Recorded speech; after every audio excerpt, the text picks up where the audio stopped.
Hey, what's up? This is Sully from Godsmack. Strap on those boots, baby, because you are now in the trenches of the war room with the one and only Mistress Carrie right here on the Mistress Carrie Podcast. Hey, it's Mistress Carrie, reporting for duty from MCHQ for After Action Report number 6. On episode 18 of the Mistress Carrie Podcast, Brad Arnold from 3 Doors Down joined me on the show. And we talked about all kinds of stuff, and he made the promise that he would come in the war room some Tuesday night and show me some of the amazing memorabilia that he's been gifted from members of our military. And I thought the 245th birthday of the United States Marine Corps and the night before Veterans Day was the perfect opportunity. So Brad joined us in the war room, and he talked about the When I'm Gone video, writing Citizen Soldier, touring around the world, playing for our military troops and our veterans. And then we were able to show each other some of the memorabilia that we have in our respective war rooms. So if you haven't heard episode 18, you gotta check it out. The video from Brad's appearance in the war room is up on my official Facebook page at facebook.com/MistressCarrieWAF. And it's also up on my official YouTube channel. So if you wanna watch it, you can. Otherwise, here's the audio and here's what you missed. And you shouldn't be missing the war room. Join me live every Tuesday night at 8:30. I did make Brad one promise. To help celebrate his ongoing sobriety, we called a Temple Tuesday, which means we all drink Shirley Temples, and it's no longer cocktails in the war room. We turn it to mocktails in the war room. So here's Brad Arnold from 3 Doors Down in Mocktails in the War Room on November 10th, 2020. Hey, how are y'all? I'm good. How are you? Doing wonderful. How are you holding up? I'm good. I just got off a horse. Got done taking care of horses and chilling at home and glad to be here. You were on episode 18 of the Mistress Carrie Podcast, and when we did the interview, you were talking about the ponies that you have on your ranch or on your farm. Are those the ponies that you were hanging out with today? Yeah, they turned into giants. They're 2 years old. They're 2.5, but they are big horses. I mean, they're quarter horses and they're barrel horses. But the guy that was breaking them, we took them over to Kix Brooks from Brooks and Dunn has a farm over about 45 miles from here, and the fellow that we got to break them for us works at his farm. And so we took them over there, and he broke them for us, and they've been there for like 2 months. And we brought them back, and neither one of us have been on them. Jen rode them for a minute over there the other day, but we got on them together a while ago. So we weren't sure what was going to happen, and it couldn't have gone better. And they were perfect little angels. It was so much fun. You're talking about Jen, who's obviously your wife that anybody doesn't know, and she's quite an accomplished rider. Is she a better rider than you? Oh, yeah. Heck yeah. She's won. I barely ride. She's won world championships and stuff on AQHA barrel racing and stuff, and she's a great rider. So I couldn't have a better teacher. So, like I said in the intro, today is the 245th birthday of the United States Marine Corps. So I got my 1-6 shirt on tonight for all the Marines. So happy birthday, you guys. Happy birthday. Normally tonight is a crazy night to be out anywhere in any major city around a Marine Corps ball because they can get a little unruly on their birthday. Heck yeah. Have you ever been to a birthday ball for any branch of the military, Marine Corps, Army birthday? I have not. Okay, so they have the biggest cakes that you've, like, I don't know where they find these bakeries, but the military, they get these giant cakes, and it's the most badass thing because they cut them with swords. Like, who doesn't want to cut a giant cake with a sword? It's amazing. I want to see that be done. It's pretty awesome. It is pretty awesome. For the Marine Corps birthday, they always have the oldest Marine in the room take a bite out of the cake first and then pass the piece of cake to the youngest Marine in the room. And I went to a Marine Corps birthday ball last year, and the youngest Marine in the room was born in 2000. And I was like, wow. Oh my God, I feel so old. Yeah. That's when we started touring. Yeah. Wow. That is crazy. So you know what? That makes me feel old. Yeah, right? So you're having a big anniversary this week for the band. So you got to talk about that. Yeah, their second record came out 18 years ago, and which is it's just strange to even think about. And that's how long that record kind of, and When I'm Gone kind of sparked our relationship with the military for the most part. We're from military families. Chris was in the Navy. My dad was in the Air Force. But like as a band and our relationship, for what we starting to play shows and just doing different things with them, started with that record. And it started when we went over and we played on the deck of the USS George Washington. And then we went over to Bahrain. We done some shows around Naples and some other places, and played a show I could have thrown a rock off the stage and landed in the Persian Gulf out amongst a bunch of tents. It was cool. And but it started with that tour, and it's been 18 years ago. It's so crazy. I know. And that When I'm Gone video, I mean, Three Doors Down had already broken records at rock radio because of Kryptonite. And so to follow up a massive song like that with something like When I'm Gone, and you guys, I mean, obviously 9/11 happened in 2001, and a year later, when the wars were, when things were really starting to move with the military and we really kind of understood what was going on, how did you guys end up on the deck of the George Washington? Like, was it you guys that went to the military? Did they invite you? How did that happen? They invited us. MWR invited us, and the ship at that moment was in port. It was, well off the coast, but technically in port.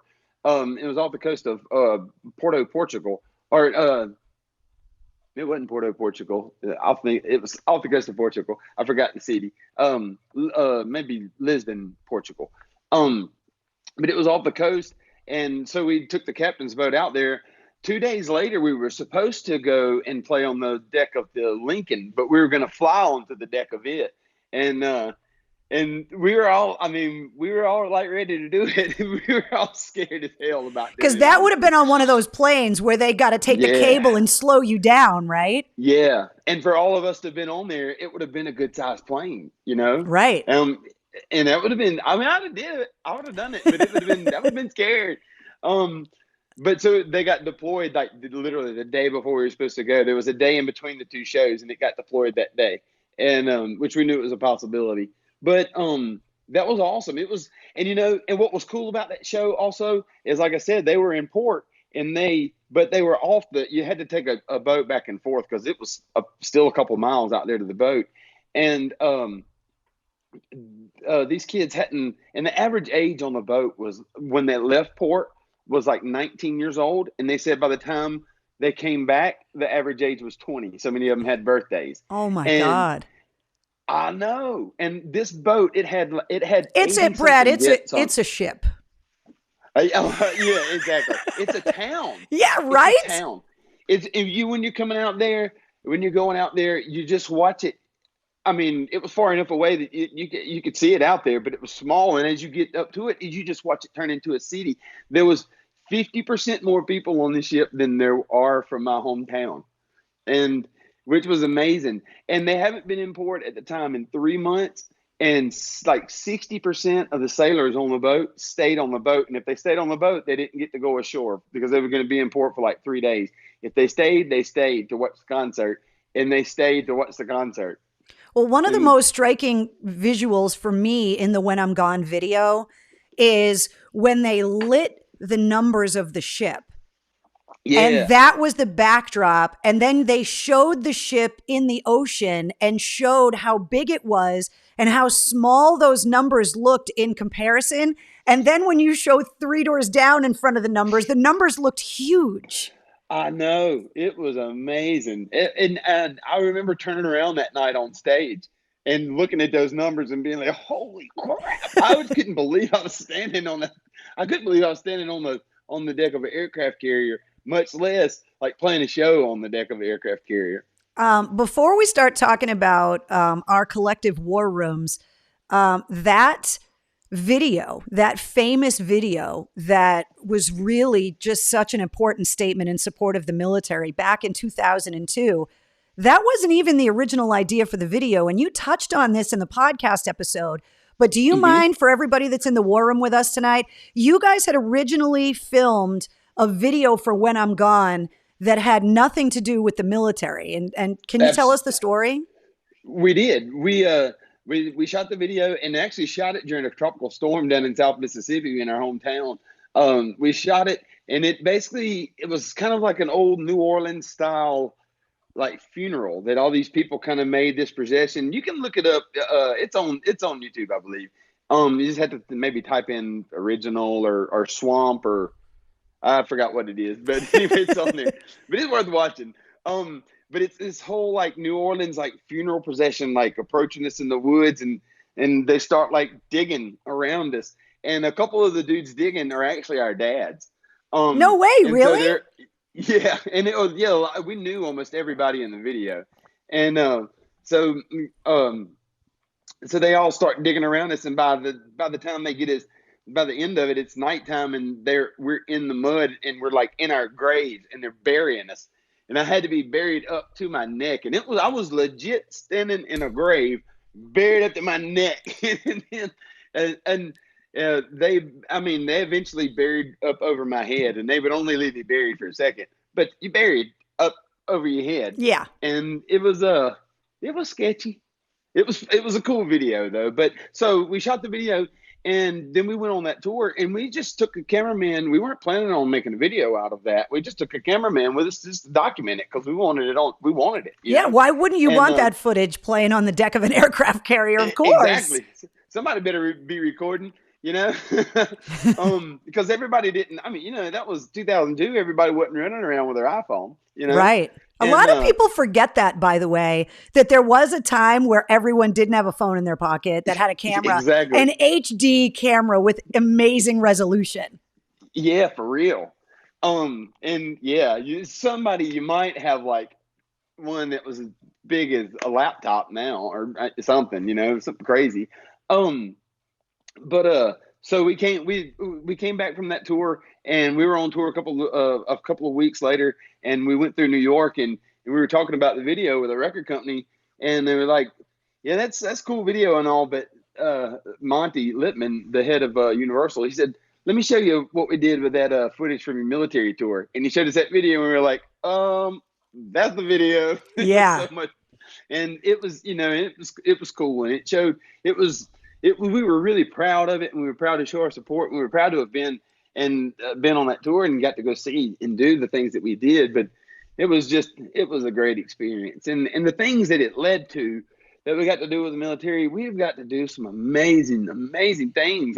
I'll show you some stuff that I've got. Yeah, we talked in the podcast episode, and you were in your office, and you were talking about some of the things, and I was like, "Oh, well, you should see my war room." And that's when we started talking to the podcast. And I was like, "You got to come in the war room because I want to see some of the stuff you got, and I want to show you some of the stuff that I got."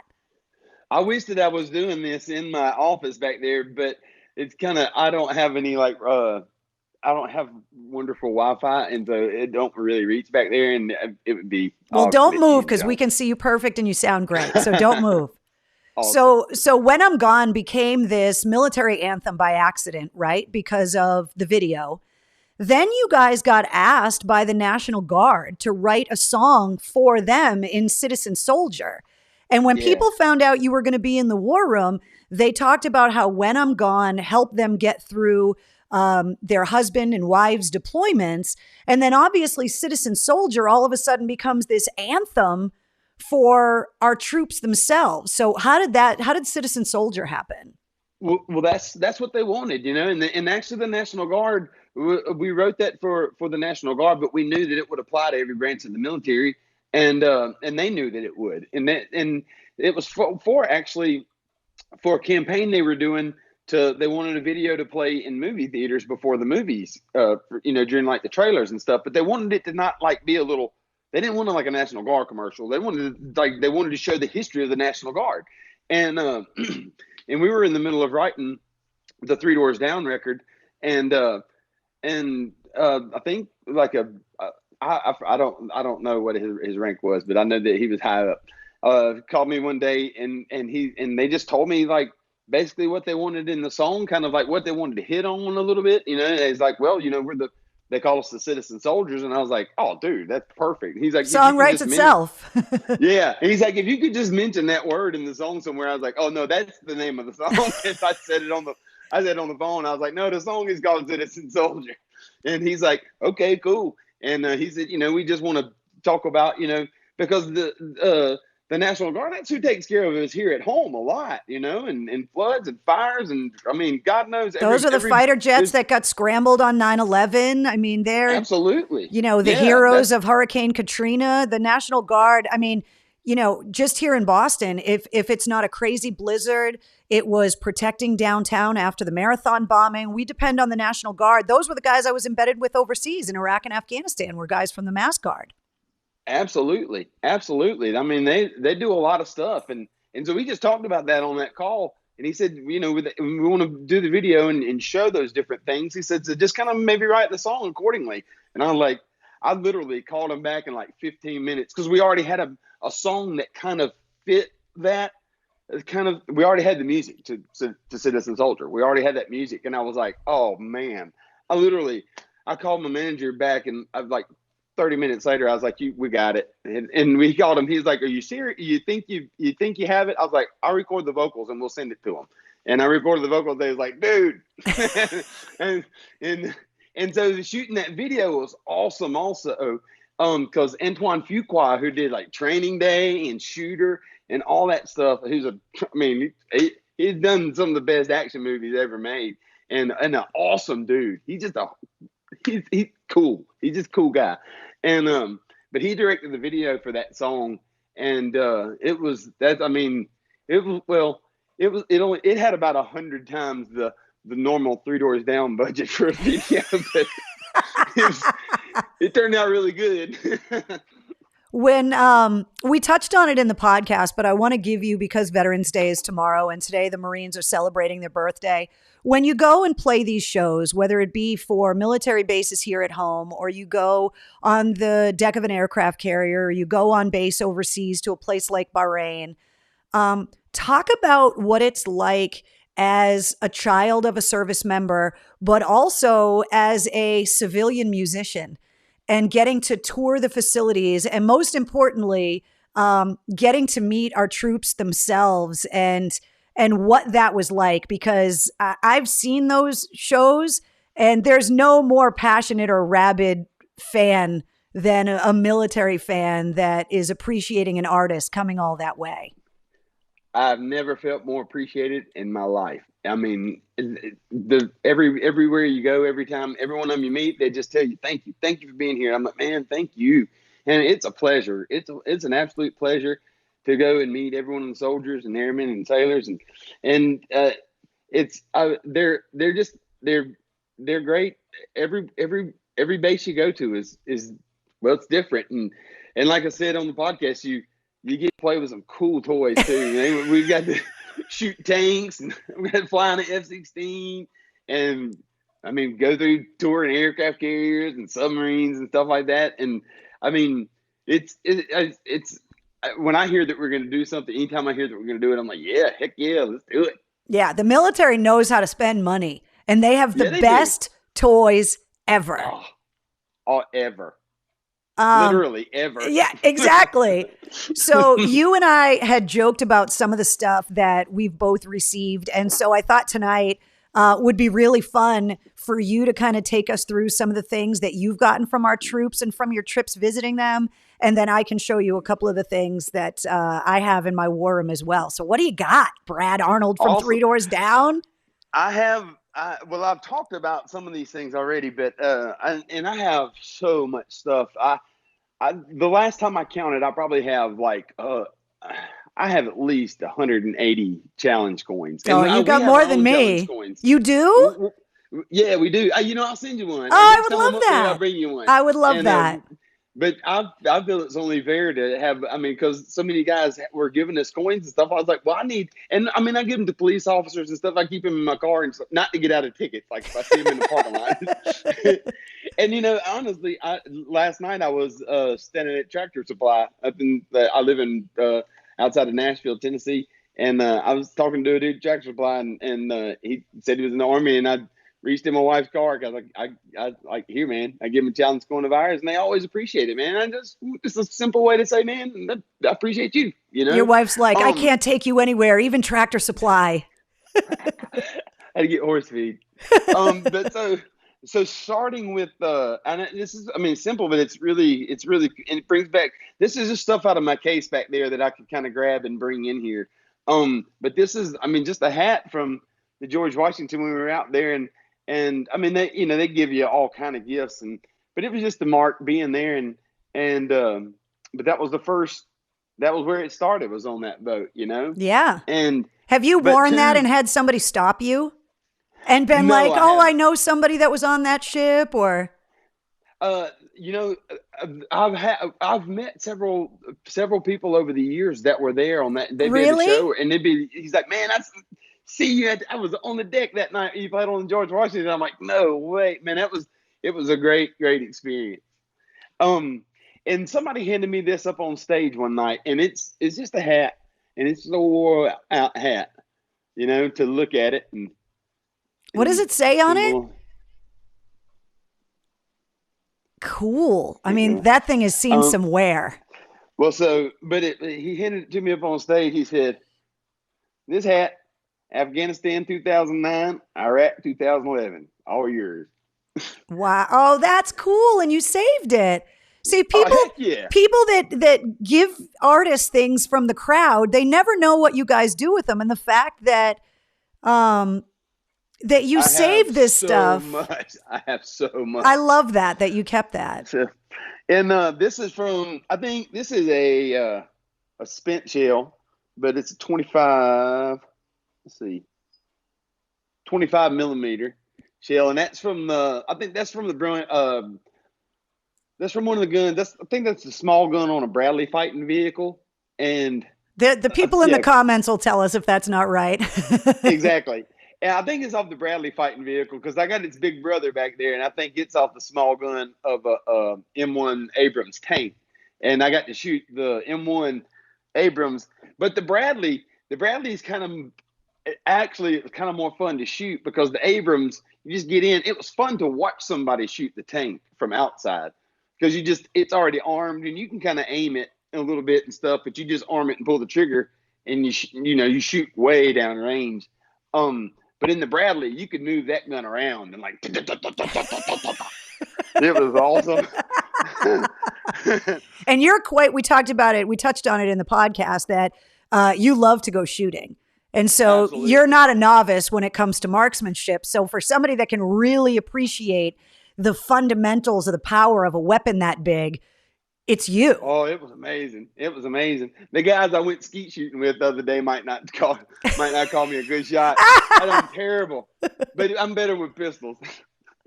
So this is from when we went with the Thunderbirds, and it's pretty simple, but it says right there that I pulled 9 G's. Oh, sorry. Oh, there you got the big 9. Yes. Yeah. Oh, that was harsh.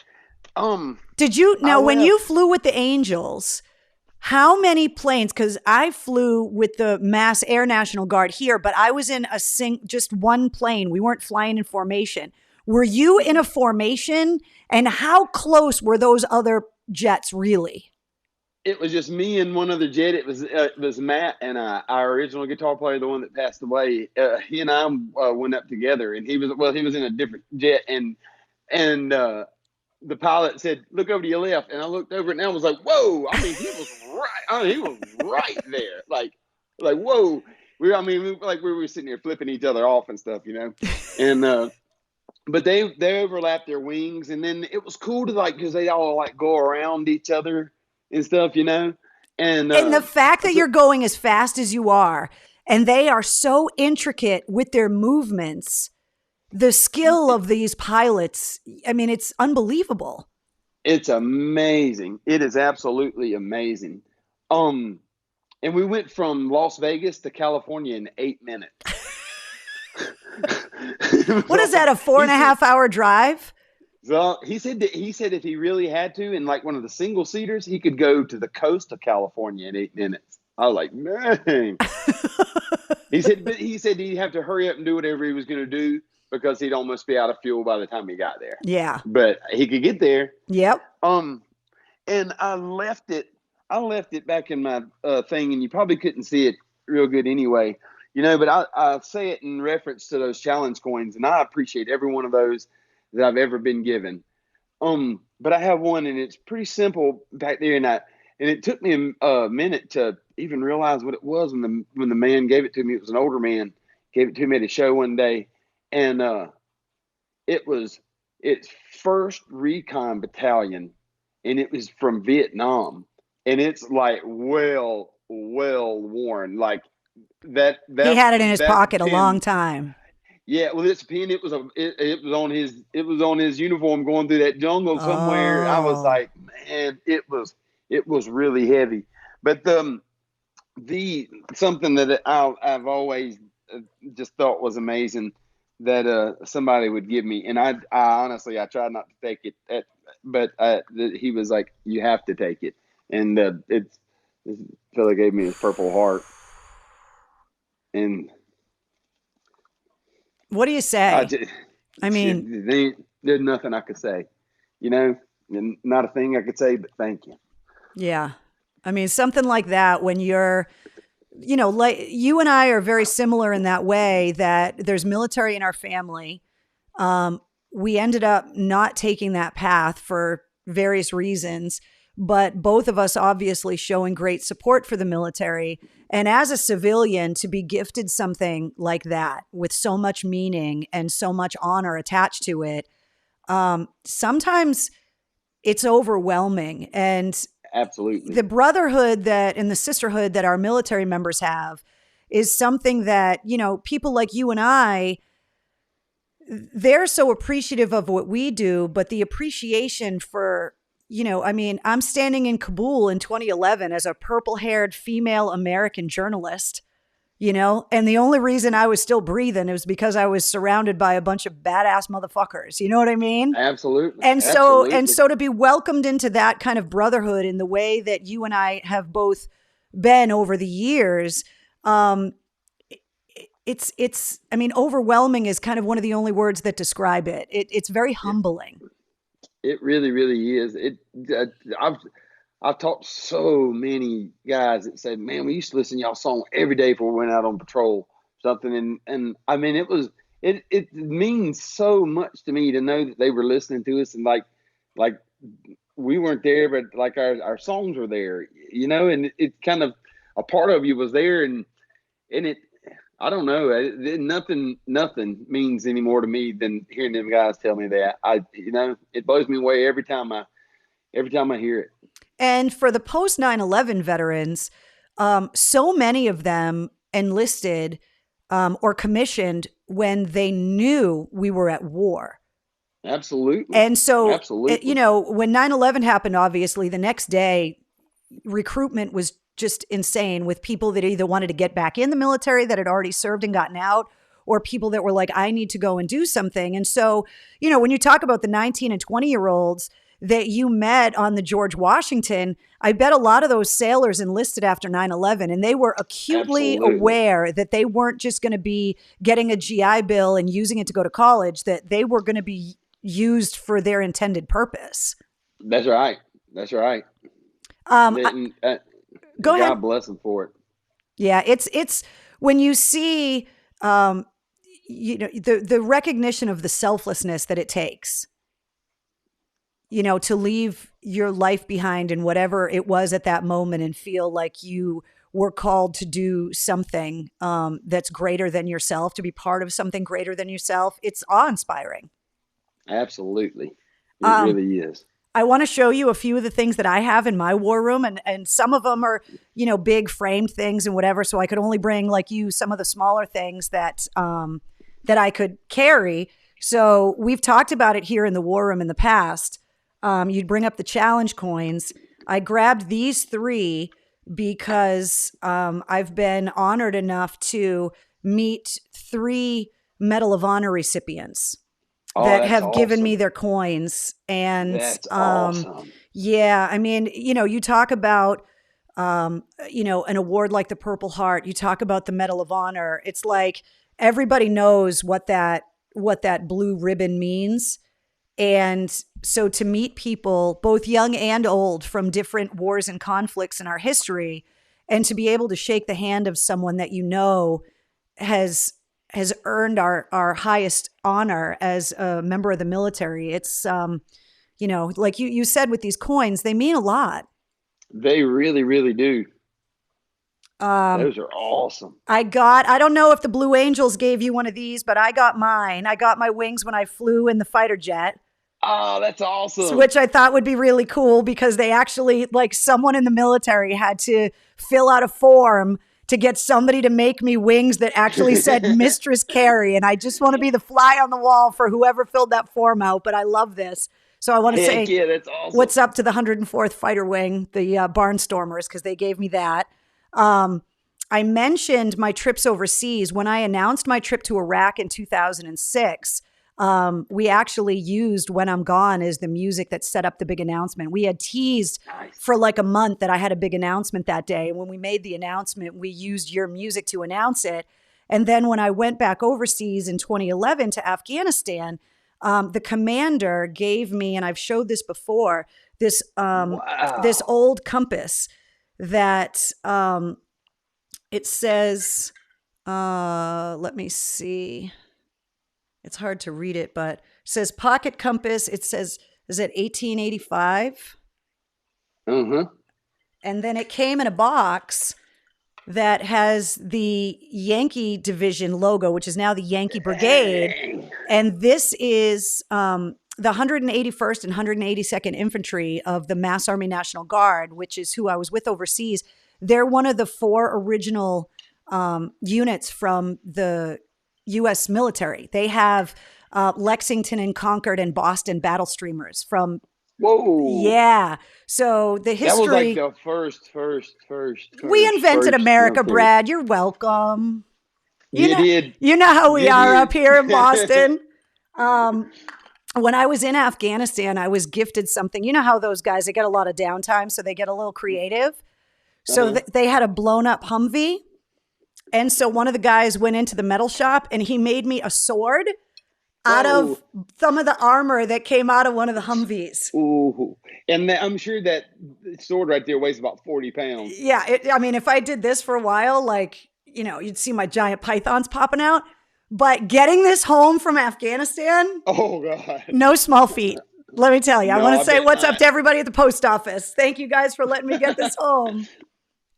And those doors, the armor, that's some heavy steel on those things. Right?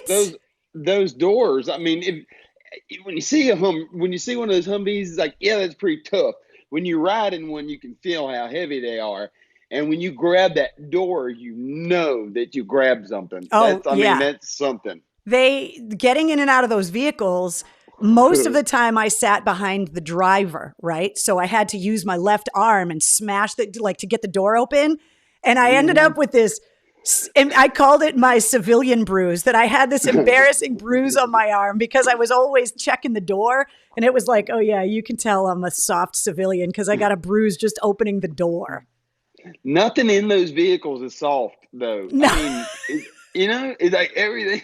Y'all need some padding in these things. Yeah, right?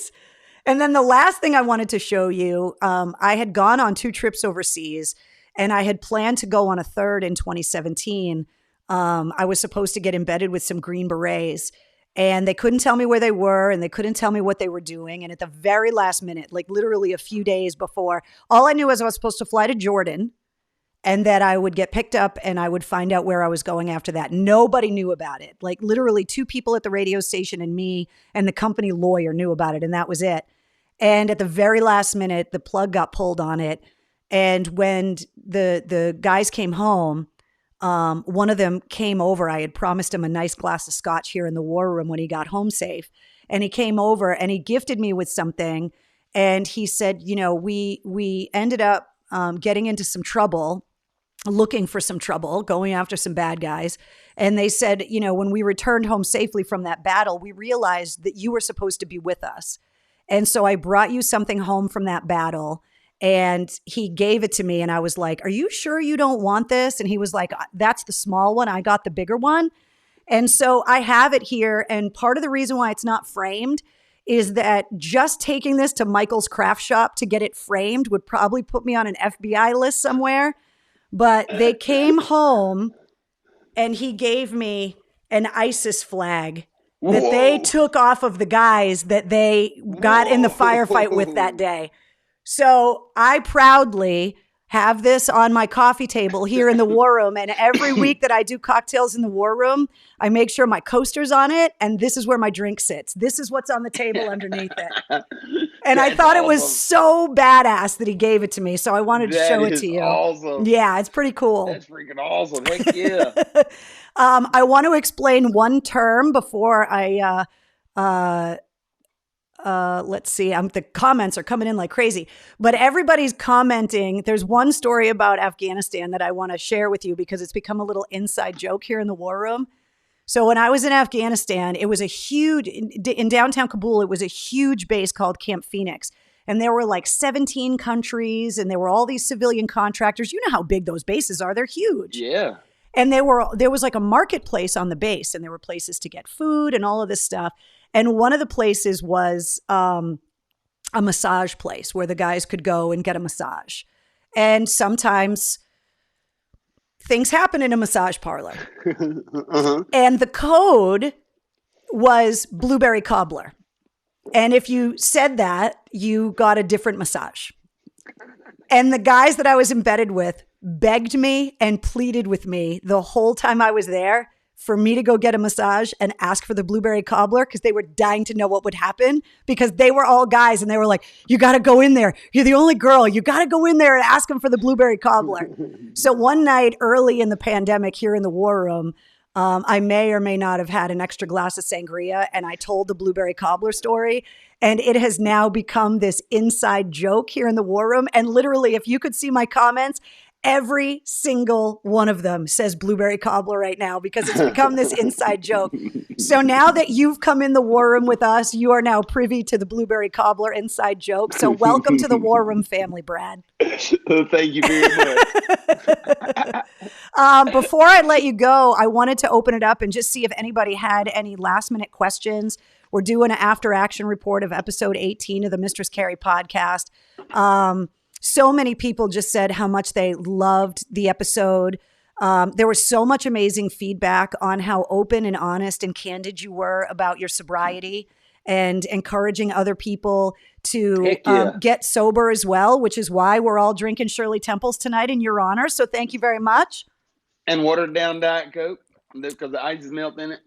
My producer that came with me in Afghanistan, we call him Producer Mike, says, thank you, Brad. Your music is a time machine to a brotherhood to me. Seeing you live is an emotional roller coaster, and I love it every time. So that's from Producer Mike. Thank you. Let's see. Mark wants to know if you would do one of the drive-in shows that the bands are doing right now. Have you guys thought about it?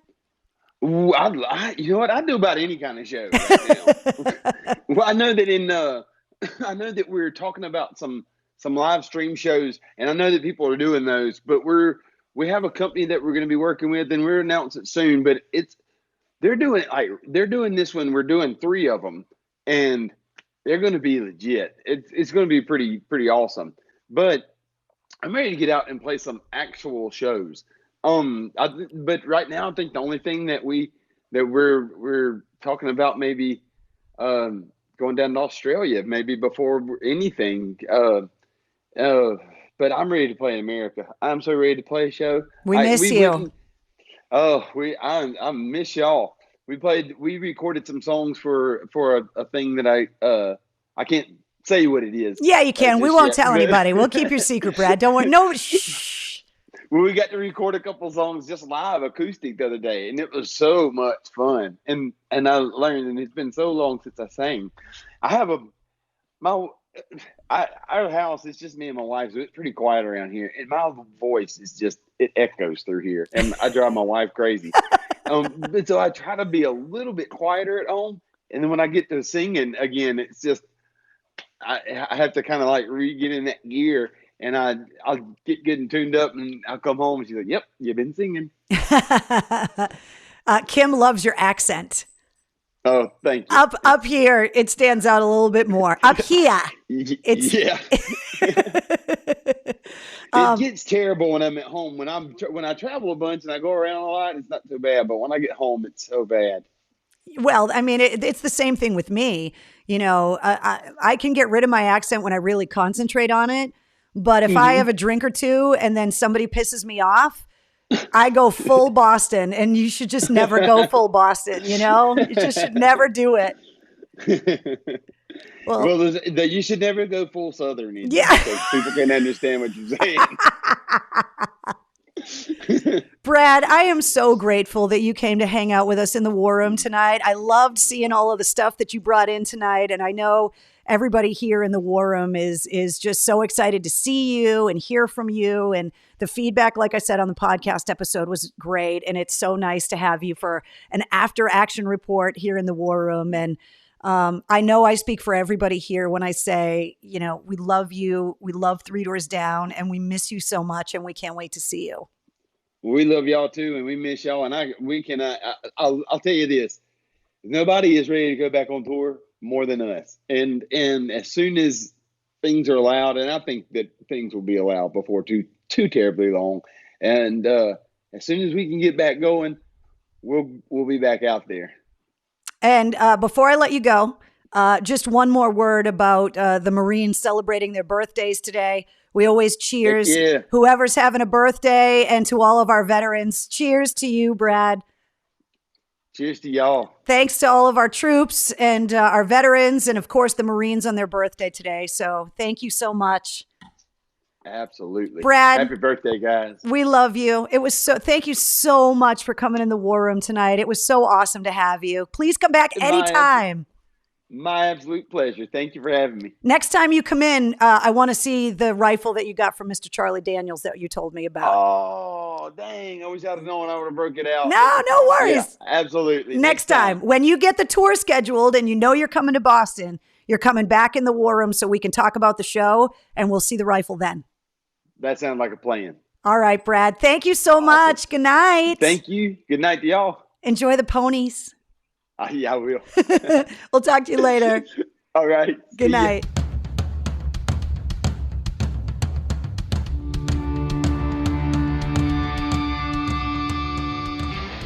Thank you so much for checking out this After Action report. Don't forget to hit subscribe so you don't miss anything from the Mistress Carrie Podcast. Weekly episodes come out every Wednesday. Every Monday through Friday, you get the Sit Rep, which is all of your rock news, music headlines, and entertainment info in less than 5 minutes. And then, of course, you get the After Action reports. I also want to put a plug in for Cameo. If you'd like me to make a custom Cameo video for you, especially with the holidays coming up, just search for Mistress Carrie in the Cameo app, and I will be happy to make a custom video for whatever occasion you have. And I also want to say hello to everyone that has a Mistress Carrie Backstage Pass. If you go to patreon.com/Mistress Carrie, you can get a Backstage Pass, or you could buy one for someone that you know or love. Basically, it's a behind-the-scenes look at everything that I got going on. Podcast, Cocktails in the War Room. You get exclusive pictures, polls, blog posts. You find out about all of the news before anybody else. And very soon, you'll get discounted merchandise in the official online store at mistresscarrie.com. To celebrate joining Pantheon Podcasts, Rock Camp, the podcast, the official podcast of Rock and Roll Fantasy Camp, is giving away a guitar signed by Mike Portnoy of Dream Theater, Marty Friedman, formerly of Megadeth, and legendary shredder Zakk Wylde, plus our rockstar counselors like Vinny Appice, Monty Pittman, and more. To enter to win, simply follow, rate, and review our podcast on your preferred platform, and that's all you have to do. For more information, go to rockcamp.com/podcast.